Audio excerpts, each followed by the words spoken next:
generación de la computadora. Para hablar de ello no necesitamos remitirnos a la edad de piedra. Simplemente diría el científico Darwin que el hombre ha involucionado a lo largo de la historia a la PC. Solo basta recordar a nuestra abuela para visualizar el primer mueble de computador universal, y muy poco tiempo transcurrió para llegar a la actualidad. Apenas 2 o 3 generaciones de nuestro álbum familiar, 4 décadas del calendario, fue lo que necesitamos para llegar a la locura internautica de hoy. Pero si queremos hacer un poco de historia, debemos remitirnos a la China milenaria, donde nos vamos a encontrar con el ábaco, primera herramienta mecánica para la realización de cálculos aritméticos que utilizó el hombre. Recién en el año 1642, el científico Pascal inventó lo que se llamó la pascalina, que estaba basada en mecanismos de relojería que permitía sumar y restar. Muchos otros científicos aportaron nuevas ideas que se fueron sumando, pero recién en el año 1800 nos vamos a encontrar con el verdadero padre de la computación moderna, que fue Charles Babbage. Charles Babbage, un científico británico, inventó lo que dio a llamar la máquina de diferencias, la cual en realidad nunca se llegó a construir porque no existían los elementos necesarios en la época. Pero dejó sentadas las bases de 2 principios fundamentales que posteriormente dieron lugar a la máquina analítica construida entre 1833 y 1842.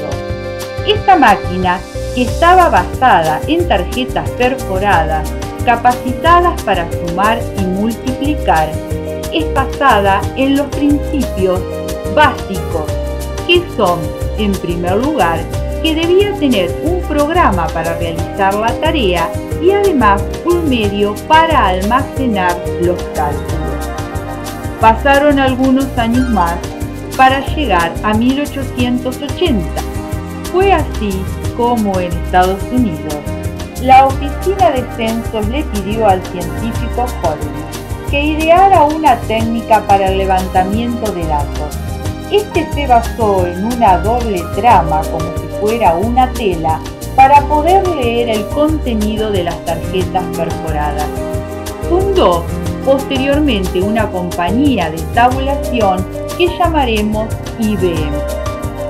IBM construyó en 1944 el primer computador electrónico universal, basado en 3.000 rieles con 800 kilómetros de cable, 17 metros de largo, 3 de alto y 1 de profundidad, al cual le siguieron con posteriores mejoras Mark II, 3 y 4. En el año 1946 se fabrica la primera computadora electrónica que funcionaba con tubos al vacío. Era 1500 veces más rápida y sus aplicaciones se derivaban a la astronomía y a la meteorología. En el año 1952, von Neumann fabrica EDVAC. Este computador estaba basado en 2 principios fundamentales que a partir de 1951 se utilizan para la fabricación de UNIVAC, comenzando así la comercialización de las computadoras, siendo IBM la mayor empresa de fabricación. Comienza así la generación de computadoras cuyos cambios transcurrieron en 40 años. Estas generaciones son 5 y tienen todas ellas diferencias bien marcadas.